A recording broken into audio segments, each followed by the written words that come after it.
Hello everyone, welcome to the math science 2। मेरा नाम है प्रियंका एंड आज की आपकी क्लास साइंस की है जिसमें हम पीवाईक्यूज डिस्कस करेंगे सी टेट पेपर 2 के। तो फर्स्ट क्वेश्चन आपकी स्क्रीन पे है, which of the following pollutant is responsible for depletion of ozone layer.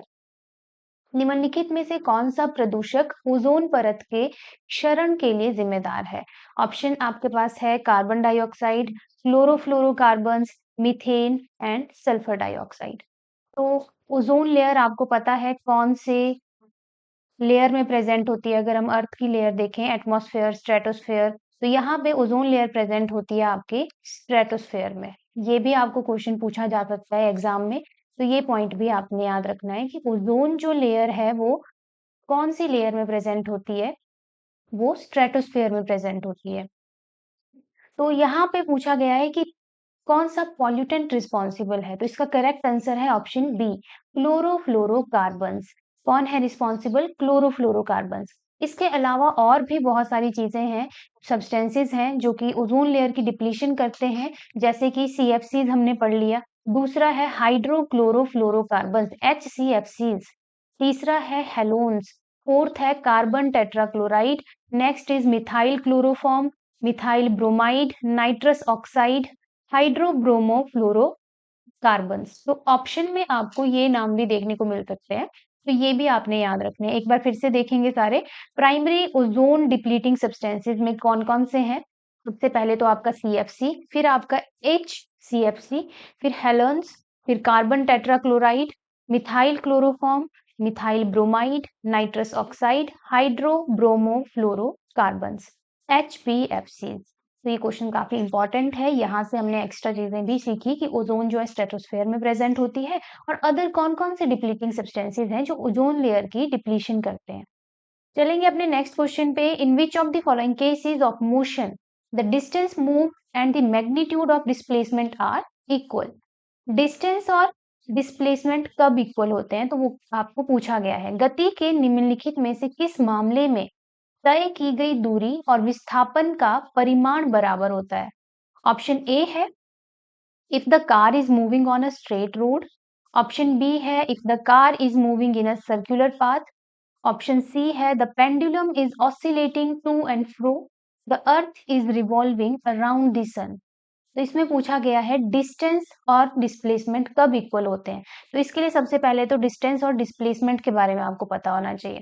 Distance की अगर मैं डेफिनेशन बोलूं तो ये it is the total path length covered by an object.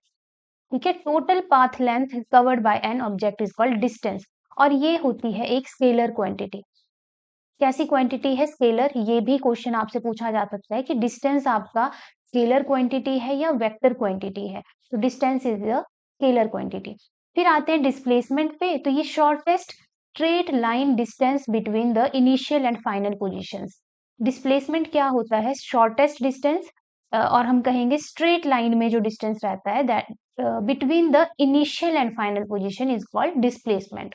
और ये होती है आपकी वेक्टर क्वांटिटी। कैसी क्वांटिटी है? वेक्टर। तो ये दोनों ही क्वेश्चन इंपॉर्टेंट है कि डिस्टेंस आपका स्केलर क्वांटिटी है और डिस्प्लेसमेंट आपका वेक्टर क्वांटिटी है। वेक्टर क्यों? क्योंकि इसकी कोई डायरेक्शन, इसके पास डायरेक्शन है, और वहीं अगर डिस्टेंस की बात करें हैज नो डायरेक्शन। तो ये पॉइंट आपने याद रखने हैं। ठीक है, और यहाँ पे आ जाता है they are only equal when the motion is unidirectional and rectilinear. तो यहाँ पे बोला गया है कि इक्वल कब होंगे? जब मोशन आपका कैसा होगा? Unidirectional, that is one way, या फिर स्ट्रेट लाइन में जो है डिस्टेंस कवर किया जाएगा। ठीक है, तो ऑप्शन पे वापस आएंगे हम। In which of the following cases of motion the distance moved and the magnitude of displacement are equal.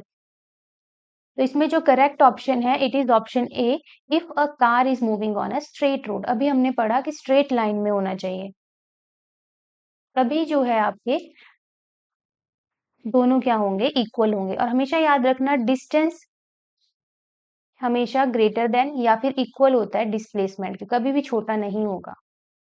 ये वाला पॉइंट भी आप याद रखना। ठीक है, चलेंगे अपने नेक्स्ट के टॉपिक क्वेश्चन पे।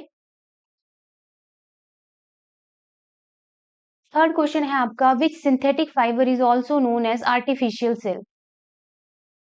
किस सिंथेटिक फाइबर को कृत्रिम रेशम के रूप में भी जाना जाता है? ऑप्शन ए है नायलॉन, ऑप्शन बी है पॉलिएस्टर, ऑप्शन सी है रेयॉन, ऑप्शन डी है एक्राइलिक। ठीक है, तो इसका आंसर क्या होगा? बहुत ही कॉमन सा क्वेश्चन है, सबको आना चाहिए इसका आंसर। तो आर्टिफिशियल सिल्क बोला जाता है रेयॉन को। Option C will be the correct answer.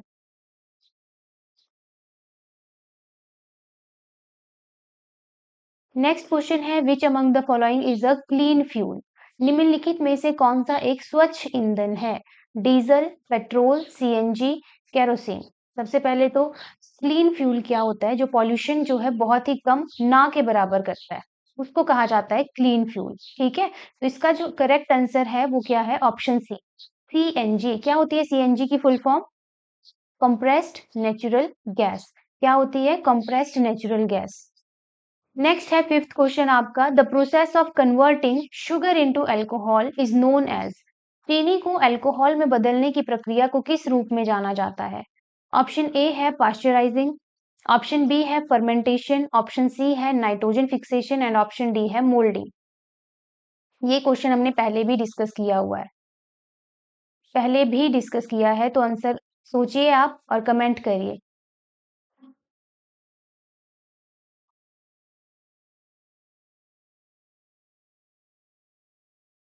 क्या होगा इसका correct answer? Option B, fermentation, किण्वन जिसको कहा जाता है, अपनी लास्ट क्लास में हमने पढ़ा था, है ना।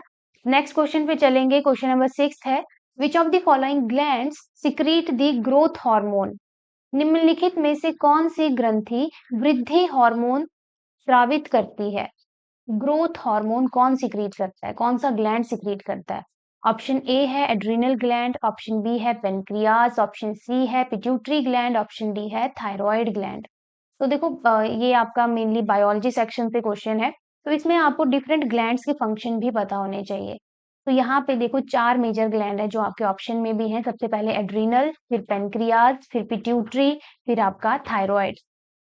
एड्रिनल ग्लैंड जिसको अधिवृक्क ग्रंथि भी बोलते हैं, ये आपका फाइट एंड फ्लाइट हार्मोन बनाता है, regulate blood pressure, metabolism and stress level. ठीक है, प्राइमरी हार्मोन जो ये प्रोड्यूस करता है वो है एड्रेनालिन, जिसको एपिनेफ्रिन भी बोलते हैं, और कॉर्टिसोल। तो यहाँ से डायरेक्ट क्वेश्चन आपको एग्जाम में पूछा जा सकता है कि एड्रिनल ग्लैंड कौन कौन से हार्मोन सिक्रीट करता है, और रोल और फंक्शन पे तो क्वेश्चन आ ही सकता है, अभी आपने देखा। तो ये आपने पूरा चार्ट याद करना है। पेनक्रियास की बात करूं, अग्न्याशय जिसको बोलते हैं, regulate blood sugar level, also aids in digestion by producing enzymes, और मेन जो हार्मोन ये प्रोड्यूस करते हैं वो है इंसुलिन एंड ग्लूकागन। कौन कौन से hormone? Insulin and glucagon. Pituitary gland की बात करें, इसको मास्टर ग्लैंड बोला जाता है, और ये आपका प्रीवियस ईयर क्वेश्चन भी है, विच regulate growth, reproduction and control the functions of other endocrine gland. ठीक है, तो ये आपका ग्रोथ हार्मोन जो कि आपका क्वेश्चन भी था अभी पीछे, उसको सिक्रीट करता है TSH, LH and FSH। Thyroid stimulating hormone, luteinizing hormone and follicle stimulating hormones को ये सिक्रीट करता है। कौन? पिट्यूटरी ग्लैंड, जो कि आपका क्या है? मास्टर ग्लैंड है। फिर आते हैं थायराइड ग्लैंड पे, regulate the body metabolism, energy levels and physical growth and development. और ये जो है सिक्रीट करता है थायरॉक्सिन एंड ट्राईआइडोथायरोनिन। ठीक है, तो ये चार्ट आपको याद होना चाहिए, यहाँ से हो सकता है आपको क्वेश्चन आ जाए। यहाँ पे मेनली क्वेश्चन बनेगा फंक्शन पे और इनके प्राइमरी हार्मोन जो ये रिलीज करते हैं। तो एड्रिनल ग्लैंड की बात करें, एड्रिनलिन एंड कॉर्टिसोल जो है ये सिक्रीट करता है। पेनक्रियास की बात करें, इंसुलिन, ग्लूकागन ये सिक्रीट करता है। पिट्यूटरी ग्लैंड की बात करें, growth hormone TSH, LH, FSH ये सिक्रीट करता है। थायराइड ग्लैंड की बात करें, थायरॉक्सिन एंड ट्राईआइडोथायरोनिन ये सिक्रीट करता है। ठीक है, वापस से आएंगे क्वेश्चन पे। तो क्वेश्चन था हमें कि ग्रोथ हार्मोन कौन सिक्रीट करता है, तो क्या होना चाहिए इसका correct answer? Option C, pituitary gland. ठीक है, मैंने एक एक करके आपको सारे ग्लैंड्स के बारे में इंफॉर्मेशन दे दी है, क्या क्वेश्चन वहां से बन सकता है, तो ये चार्ट आपने अच्छे से याद कर लेना है। चलेंगे अपने नेक्स्ट क्वेश्चन पे। 7th क्वेश्चन है आपका, clinical thermometer reads temperature from. एक क्लिनिकल थर्मोमीटर तापमान को कहां से कहां तक मापता है? बताइए, इसका आंसर तो आता होगा सभी को। क्लिनिकल थर्मामीटर जो रहता है वो कहाँ से कहाँ तक टेम्परेचर जो है मेजर करता है?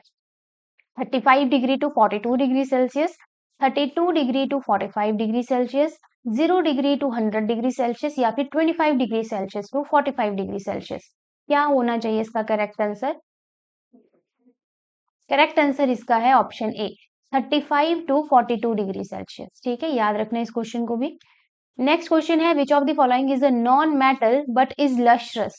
निम्नलिखित में से कौन सा एक अधातु है लेकिन चमकदार है? जनरली नॉन मेटल क्या होते हैं, नॉन लश्रस होते हैं ना, उनमें लश्र नहीं होता है, लेकिन ओनली एक्सेप्शनल केस है कि एक मेटल इकलौता ऐसा है जो लश्रस होता है। इस चैप्टर के रिगार्डिंग ये जो मेटल नॉन मेटल चैप्टर है, डिटेल्ड वीडियो भी बनाई गई है, उसमें मेटल नॉन मेटल के एमसीक्यू प्रैक्टिस करवाई गई है, साथ के साथ पेडागोजिकल क्वेश्चन भी करवाए गए हैं उस चैप्टर से रिलेटेड। तो हमारे चैनल की प्लेलिस्ट में जाएं साइंस वाली, उसमें आपको वीडियोस प्रीवियस क्लासेस की सारी मिल जाएंगी, तो आप वहां से पढ़ सकते हैं।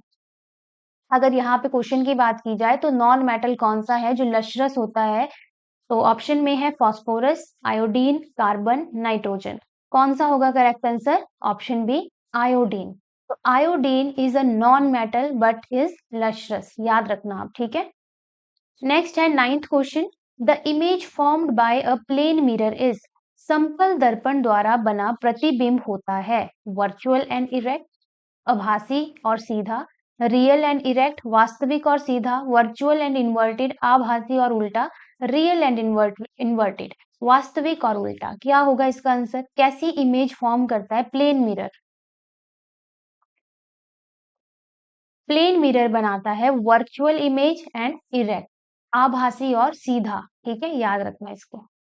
नेक्स्ट है, the basic unit of life is? जीवन की मूलभूत इकाई है tissue, organ, cell, organ system. Basic unit of life क्या हो सकता है? बेसिक यूनिट वो होता है जिससे मतलब एक स्मॉलेस्ट यूनिट आप कह सकते हो, जिससे आपकी पूरी बॉडी बनी है। तो क्या हो सकती है smallest unit? It is cell. सबसे छोटा जो या सबसे स्मॉलेस्ट या functional unit, smallest functional unit हम लाइफ का कहें तो दैट इज सेल। याद रखना आप इसको। नेक्स्ट क्वेश्चन है 11th question, tartaric acid is found in? Tartaric acid किस में पाया जाता है? लेमन में, कर्ड में, अनराइप मैंगोज में या विनेगर में? टार्टरिक एसिड किस में पाया जाता है? अनराइप मैंगोज में, कच्चे जो आम रहते हैं उनमें टार्टरिक एसिड पाया जाता है। तो डिफरेंट ऑर्गेनिक एसिड है और उनके सोर्सेज हैं जहां से क्वेश्चन एग्जाम में बनता है। ये चीज भी मैंने पहले पढ़ा दी है, तो प्रीवियस क्लासेस देखें हमारी चैनल की प्लेलिस्ट में जाकर, वहां पे आपको सारा कंटेंट मिल जाएगा। तो ये लिस्ट है आपके ऑर्गेनिक एसिड की और उनके नेचुरल सोर्सेज की। सबसे पहला है एसिटिक एसिड, सोर्स है इसका विनेगर, इसको सिरका भी बोलते हैं। फिर है सिट्रिक एसिड, जितने भी खट्टे फ्रूट, सिट्रस फ्रूट्स होते हैं उनमें सिट्रिक एसिड पाया जाता है, लेमन हो गया, ऑरेंज हो गया एग्जाम्पल। टार्टरिक एसिड की बात करें तो टैमरिंड और ग्रेप्स, अभी हमने अनराइप मैंगो भी पढ़ा तो वो भी हम ऐड कर देते हैं यहाँ पे, अनराइप मैंगो भी आएगा। ऑक्सैलिक एसिड की बात करें तो टोमेटो, स्पिनच। लैक्टिक एसिड की बात करें, सार, मिल्क एंड कर्ड में पाया जाता है। मिथेनोइक एसिड या फॉर्मिक एसिड भी जिसे बोलते हैं, ant sting, nettle leaf sting, ठीक है, उनमें जो है फॉर्मिक एसिड पाया जाता है। मेलिक एसिड की बात करें तो एप्पल में, एस्कॉर्बिक एसिड जो कि विटामिन सी होता है, वो सारे खट्टे फ्रूट मेनली, आंवला और सिट्रस फ्रूट जैसे लेमन, ऑरेंज हो गए, है ना। ये चार्ट भी बहुत इंपॉर्टेंट है, यहाँ से प्रीवियस ईयर क्वेश्चन काफी पूछे गए हैं इस चार्ट से, तो ये वाला चार्ट भी आपको याद होना चाहिए। Acetic acid vinegar, citric acid citrus fruit, tartaric acid tamarind या फिर ग्रेप्स या फिर unripe mango, oxalic acid tomato, spinach, lactic acid sour, milk, curd, methanoic acid ant sting, nettle leaf sting, malic acid apple में and ascorbic acid आपका आंवला या फिर citrus fruits में। चलेंगे अपने नेक्स्ट क्वेश्चन पे, sound can not travel through? ध्वनि किस माध्यम से गमन नहीं कर सकती है? Air, water, steel, vacuum. देखो बहुत ही बेसिक क्वेश्चन है, साउंड की बात करें तो उसको कोई ना कोई मीडियम चाहिए होता है ट्रेवल करने के लिए, तो यहाँ पे ऑप्शन डी ही जो है करेक्ट आंसर होगा, वैक्यूम, जहाँ पे कोई मीडियम नहीं होगा। और यहाँ से एक और क्वेश्चन बन सकता है कि साउंड जो है फास्टेस्ट किस मीडियम में ट्रेवल करता है? ये क्वेश्चन भी आपसे पूछा जा सकता है। तो अगर इन तीनों ऑप्शन में देखें तो यहाँ पे साउंड फास्टेस्ट ट्रेवल करेगा स्टील में, मतलब सॉलिड में मेनली फास्टेस्ट ट्रेवल करता है as compare to air, water. Solid, liquid, gas, सबसे ज्यादा फास्टेस्ट किस में ट्रेवल करेगा? सॉलिड में। ठीक है, याद रखना इस क्वेश्चन को भी, एक्स्ट्रा क्वेश्चन आपके लिए ये भी पूछा जा सकता है। नेक्स्ट है which of the following is a chemical change. निम्नलिखित में से कौन सा एक रासायनिक परिवर्तन है। जो हमारी लास्ट क्लास लगी है साइंस की, उसमें ये मैंने डिटेल में आपको बताया था फिजिकल और केमिकल चेंज क्या होते हैं विद एग्जांपल। तो ये आपके लिए होमवर्क क्वेश्चन है। जितने भी एस्पिरेंट इस वीडियो को देखेंगे वो इस क्वेश्चन का आंसर हमें कमेंट करेंगे। कमेंट बॉक्स में कमेंट करना है सभी ने क्वेश्चन नंबर 13 का आंसर। ठीक है, एक बार फिर से मैं क्वेश्चन रीड करूंगी। विच of the following is the chemical change. निम्नलिखित में से कौन सा रासायनिक परिवर्तन है। Cutting of would, melting of ice, rusting of iron, dissolving salt in water. तो इसका आंसर जो है सभी एस्पिरेंट्स ने कमेंट कर देना है। और जिन एस्पिरेंट्स ने पिछली क्लास नहीं लगाई है तो वो लगा लें और इस टॉपिक को भी अपना का कर लें। केमिकल चेंज, फिजिकल चेंज क्या होते हैं विद एग्जांपल। नेक्स्ट क्वेश्चन है पेडागोजी से related. Which of the following is most suited to develop a scientific temper among students. छात्रों के बीच वैज्ञानिक दृष्टिकोण विकसित करने के लिए निम्नलिखित में से कौन सा सबसे उपयुक्त मेथड है। ऑप्शन ए है reading science books, option B है performing laboratory activities, option C है watching science movies, option D है लिसनिंग टू लेक्चर्स। तो क्या लगता है आपको साइंटिफिक टेम्पर कैसे डेवलप करोगे आप बच्चों में। साइंटिफिक टेम्पर से क्या मतलब है कि बच्चा जो है डिस्कवरी लर्निंग करे। ठीक है, बच्चा नई नए एक्सपेरिमेंट करे, नई नई खोजें वो करे, है ना। तो साइंटिफिक टेम्पर में हर चीज आ जाएगी। क्रिएटिव थिंकिंग हो गई, एनालिटिकल थिंकिंग हो गई, क्रिटिकल थिंकिंग हो गई, हर चीज साइंटिफिक टेम्पर में आएगी। तो इनमें से कौन सी ऑप्शन आपको बेस्ट लग रही है to develop this scientific temper. It is option B performing lab activities, प्रयोगशाला गतिविधियों को करना। ठीक है। नेक्स्ट क्वेश्चन है अगेन पेडागोजी से ही related. The inquiry approach in teaching science is based on. विज्ञान शिक्षण में पूछताछ दृष्टिकोण आधारित है। Rote memorization, giving more homework, active participation of student, teacher centred learning. Inquiry approach जिसमें बच्चा इंक्वायर करे, क्वेश्चन करे, आंसर करे, या टीचर क्वेश्चन पूछ रहा है या बच्चा क्वेश्चन पूछ रहा है तो वहां पे कहीं ना कहीं इंक्वायरी हो रही है कुछ ना कुछ चीज जानने के लिए। तो किस चीज पे बेस्ड होती है वो। क्या रोट मेमोराइजेशन, ये तो कभी भी नहीं होगा। गिविंग मोर होमवर्क, ये भी नहीं होगा। Active participation of student, option C is the correct answer. ठीक है। पेडागोजी से इस तरह के क्वेश्चन आपको एग्जाम में देखने को मिल सकते हैं। ये हमारा लास्ट क्वेश्चन था। इसी के साथ ये आंसर की भी आपको प्रोवाइड कर दी गई है। तो ये जो पीडीएफ है ये आपको हमारे टेलीग्राम चैनल पे मिल जाएगी। पूरा का पूरा डिटेल्ड जो जो भी चीज़ मैंने करवाई है, जितने भी क्वेश्चन हमने किए, सारे के सारे नोट्स आपको हमारे टेलीग्राम चैनल पे मिल जाएंगे पीडीएफ फॉर्म में। टेलीग्राम चैनल का लिंक आपको हमारे डिस्क्रिप्शन बॉक्स में मिल जाएगा। तो वहां से आप टेलीग्राम चैनल हमारा ज्वाइन कर सकते हैं। तो चलिए आज की क्लास में हम इतना ही करेंगे। मिलेंगे अपनी नेक्स्ट क्लास में नई वीडियो के साथ। धन्यवाद।